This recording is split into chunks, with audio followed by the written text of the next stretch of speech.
Hello दोस्तों, मेरे YouTube channel Hindi पाठशाला में आप सभी का स्वागत है। आज के वीडियो में हम क्लास 7th के हिंदी पाठ्य पुस्तक वसंत भाग 2 के चैप्टर 4 कठपुतली नामक कविता का प्रश्न अभ्यास करेंगे। पूरा प्रश्नोत्तर जानने के लिए आप वीडियो को आखिरी तक पूरा देखना और जिन्होंने मेरे चैनल को सब्सक्राइब नहीं किया है वे सब्सक्राइब भी कर देंगे। तो आइए दोस्तों, प्रश्न अभ्यास शुरू करते हैं।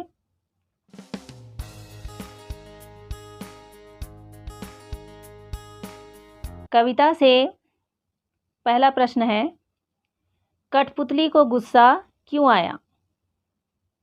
कठपुतली क्यों क्रोधित हो गई, इसके बारे में लिखना है आपको। आपने इससे पूर्व के वीडियो में पाठ को पढ़ा है, व्याख्या भावार्थ को भी समझा है। उसके आधार पर आप यहाँ पर उत्तर लिख सकते हैं। कठपुतली को गुस्सा इसलिए आया क्योंकि उसे हमेशा दूसरों के इशारों पर ही नाचना पड़ता था। वह लंबे समय से धागे में बंधी है। उसकी इच्छा है कि अपने पाँव पर खड़ी होकर आत्मनिर्भर बनना। धागे में बंधना उसे पराधीनता लगता है, इसलिए उसे गुस्सा आया। कठपुतली अपनी गुलामी की स्थिति को स्वीकार नहीं करना चाहती, इसलिए वह क्रोधित हो जाती है। प्रश्न दूसरा है, कठपुतली को अपने पाँव पर खड़ी होने की इच्छा है, लेकिन वह क्यों नहीं खड़ी होती? तो उत्तर में आप बता सकते हैं, कठपुतली को स्वतंत्र होकर अपने पाँव पर खड़ी होने की इच्छा है, लेकिन वह खड़ी नहीं होती क्योंकि जब उस अकेली कठपुतली पर सभी कठपुतलियों की स्वतंत्रता की जिम्मेदारी आती है तो वह डर जाती है और सोचने लगती है कि कहीं उसका उठाया गया यह कदम सभी को मुसीबत में न डाल दे। अपनी स्वतंत्रता की बात तक तो ठीक थी, लेकिन सभी की स्वतंत्रता की जिम्मेदारी लेते समय कठपुतली घबरा जाती है। अगला प्रश्न है, पहली कठपुतली की बात दूसरी कठपुतलियों को क्यों अच्छी लगी? आप उत्तर में लिख सकते हैं, पहली कठपुतली की बात सुनकर दूसरी कठपुतलियों को भी बहुत अच्छा लगने लगा, क्योंकि वे भी पहली कठपुतली की तरह स्वतंत्र होना चाहती थी और उनकी भी इच्छा थी कि वे अभी अपने पाँव पर खड़ी हो, अपनी इच्छा के अनुसार चल सके। पराधीनता का जीवन व्यतीत करना किसी को पसंद नहीं है। यही कारण था कि वह पहली कठपुतली की कही बात से सहमत थी। सभी कठपुतलियाँ पहली कठपुतली की स्वतंत्रता की इच्छा से सहमत थी, वे भी स्वतंत्र होना चाहती थी। अगला प्रश्न है, पहली कठपुतली ने स्वयं कहा कि ये धागे क्यों हैं मेरे पीछे आगे, इन्हें तोड़ दो, मुझे मेरे पाँव पर छोड़ दो। तो फिर वह चिंतित क्यों हुई कि ये कैसी इच्छा मेरे मन में जगी? नीचे दिए गए वाक्यों की सहायता से अपने विचार व्यक्त कीजिए। यहाँ पर इस प्रश्न में पूछा गया है कि कठपुतली स्वयं स्वतंत्र होना चाहती थी, लेकिन फिर भी वह चिंतित थी कि ये स्वतंत्रता की इच्छा मेरे मन में क्यों जगी है। तो इसका कारण नीचे दिए गए वाक्य की सहायता से आपको लिखना है, अपने विचार व्यक्त करना है। पहला पॉइंट है, उसे दूसरी कठपुतलियों की जिम्मेदारी महसूस होने लगी। दूसरा है, उसे शीघ्र स्वतंत्र होने की चिंता होने लगी। तीसरा पॉइंट है, वह स्वतंत्रता की इच्छा को साकार करने और स्वतंत्रता को हमेशा बनाए रखने के उपाय सोचने लगी। चौथा है, वह डर गई क्योंकि उसकी उम्र कम थी। तो आपको उचित वाक्य चुनकर उसकी सहायता से अपने विचार लिखना है। उत्तर है, पहली कठपुतली गुलामी का जीवन जीते जीते दुखी हो गई थी। धागों में बंधी कठपुतलियाँ दूसरों के इशारे पर नाचना ही अपना जीवन मानती हैं, लेकिन एक बार एक कठपुतली ने विद्रोह कर दिया। उसके मन में शीघ्र ही स्वतंत्र होने की लालसा जागृत हुई, अतः उसने आज़ादी के लिए अपनी इच्छा जताई। लेकिन सारी कठपुतलियाँ उसके हाँ में हाँ मिलाने लगी और उनके नेतृत्व में विद्रोह के लिए तैयार होने लगी। लेकिन जब उसे अपने ऊपर दूसरी कठपुतलियों की जिम्मेदारी का एहसास हुआ तो वह डर गई। उसे ऐसा लगने लगा, न जाने स्वतंत्रता का जीवन भी कैसा होगा। यही कारण था कि पहली कठपुतली चिंतित होकर अपने फैसले के विषय में सोचने लगी। तो कठपुतली सोचने लगी कि स्वतंत्रता के बाद जो जीवन मुझे मिलेगा वो कैसा होगा और इस स्वतंत्रता को मैं हमेशा बरकरार रख पाऊंगी कि नहीं। यह मेरा जो फैसला है वो उचित है कि नहीं। ऐसी सोच में वो कठपुतली पड़ गई। कविता से आगे का पहला प्रश्न है, बहुत दिन हुए हमें अपने मन के छंद छुए। इस पंक्ति का अर्थ और क्या हो सकता है? अगले पृष्ठ पर दिए हुए वाक्यों की सहायता से सोचिए और अर्थ लिखिए। यहाँ पर कुछ पॉइंट दिए गए हैं, वाक्य दिए गए हैं, जिसकी सहायता से आपको विचार कर लिखना है कि ऊपर जो कविता की पंक्ति दी गई है उसका अर्थ क्या हुआ। बहुत दिन हुए हमें अपने मन के छंद छुए। पहला वाक्य है, बहुत दिन हो गए, मन में कोई उमंग नहीं आई। दूसरा वाक्य है, बहुत दिन हो गए, मन के भीतर कविता सी कोई बात नहीं उठी जिसमें छंद हो, लय हो। तीसरा है, बहुत दिन हो गए, गाने गुनगुनाने का मन नहीं हुआ। चौथा है, बहुत दिन हो गए, मन का दुख दूर नहीं हुआ और न मन में खुशी आई। इन चारों वाक्यों में से एक वाक्य उचित है, जिसे चुनकर आप उसकी सहायता से अपने विचार यहाँ पर लिखेंगे। उत्तर है, बहुत दिन हुए हमें अपने मन के छंद छुए।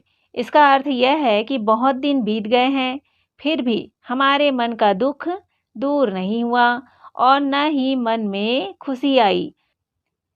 अर्थात कठपुतलियाँ परतंत्रता से बहुत ही दुखी है। उन्हें ऐसा लगता है जैसे उनके अपने मन के अंदर स्थित चाह को जान ही नहीं पाती। पहली कठपुतली के कहने से बाकी सभी कठपुतली के मन में आज़ादी की उमंग सी जाग उठी।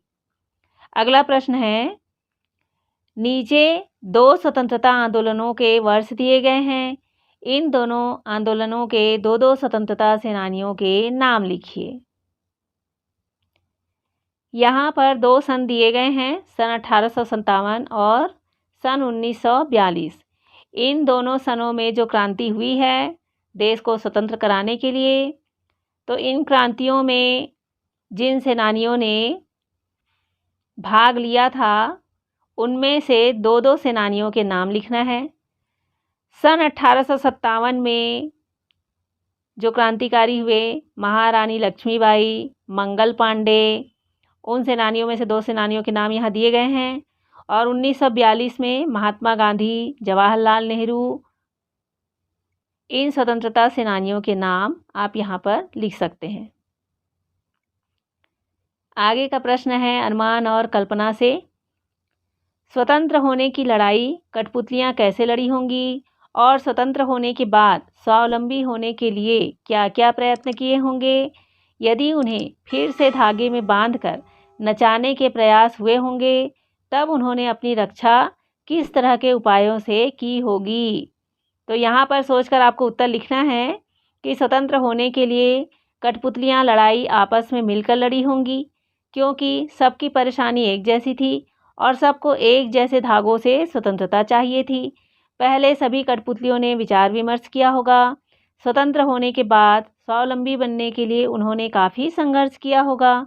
अपने पांव पर खड़े होने के लिए बहुत परिश्रम किया होगा। रहने, खाने, पीने, जीवन यापन की अन्य आवश्यकताओं को पूरा करने के लिए दिन रात एक किया होगा। यदि फिर भी उन्हें धागे में बांधकर नचाने का प्रयास किया गया होगा तो उन्होंने एकजुट होकर इसका विरोध किया होगा, क्योंकि गुलामी में सारे सुख होने के बावजूद आज़ाद रहना ही सबको अच्छा लगता है। उन्होंने सामूहिक प्रयास से ही शत्रुओं की हर चाल को नाकाम किया होगा। इस तरह उन्होंने अपनी आज़ादी कायम रखी होगी। आगे भाषा की बात से प्रश्न है, कई बार जब 2 शब्द आपस में जुड़ते हैं तो उनके मूल रूप में परिवर्तन हो जाता है। कठपुतली शब्द में भी इस प्रकार का सामान्य परिवर्तन हुआ है। जब काठ और पुतली 2 शब्द एक साथ हुए, कठपुतली शब्द बन गया और इसे बोलने में सरलता आ गई। काठ मतलब लकड़ी, लकड़ी की पुतली। इस प्रकार के कुछ शब्द बनाइए, जैसे काठ, कठ से बना कठगुलाब, कठफोड़वा, हाथ से हथ बना, सोना से सोन और मिट्टी से मठ। इस तरह से परिवर्तित रूप यहाँ लिखा गया है शब्द का। इस तरह शब्द का मूल रूप परिवर्तित कर आपको शब्द बनाकर लिखना है। जैसे यहाँ दिया है हाथ और करघा, दोनों मिलाकर हो गए हथकरघा। हाथ और कड़ी मिलाकर हुए हथकड़ी। सोन और परी मिलाकर हुए सोनपरी। मिट्टी और कोट को मिलाकर, मिट्टी और मैला को जोड़कर मटमैला बना। हाथ और गोला जोड़कर हथगोला बना। यहाँ पर सोना शब्द है, सोना और जूही को मिलाकर सोन जूही, या सोना और चिड़िया को मिलाकर सोन चिड़िया। इस तरह से आप शब्द बनाकर लिख सकते हैं। प्रश्न दूसरा, कविता की भाषा में लय या तालमेल बनाने के लिए प्रचलित शब्दों और वाक्यों में बदलाव होता है। जैसे आगे पीछे अधिक प्रचलित शब्दों की जोड़ी है, लेकिन कविता में पीछे आगे का प्रयोग हुआ है। यहाँ आगे का बोली ये धागे से ध्वनि का तालमेल है। यहाँ पर आपने कविता में अभी पढ़ा था कि यहाँ पर कविता में लिखा गया है, बोली ये धागे क्यों है मेरे पीछे आगे। तो यहाँ पर धागे और आगे शब्द की तुक मिलान करने के लिए ही आगे पीछे शब्द को पीछे आगे लिखा गया है। इस प्रकार के शब्दों की जोड़ियों में आप भी परिवर्तन कीजिए। दुबला पतला, इधर उधर, ऊपर नीचे, दाएं बाएं, गोरा काला, लाल पीला आदि। तो यहाँ पर जो शब्द दिए गए हैं उसे पलट कर आगे पीछे करके लिखना है। जैसे यहाँ लिखा गया है पतला दुबला, जो दुबला पतला शब्द है उसको पतला दुबला किया गया। इधर उधर शब्द को उधर इधर लिखा गया। ऊपर नीचे शब्द को नीचे ऊपर लिखा गया।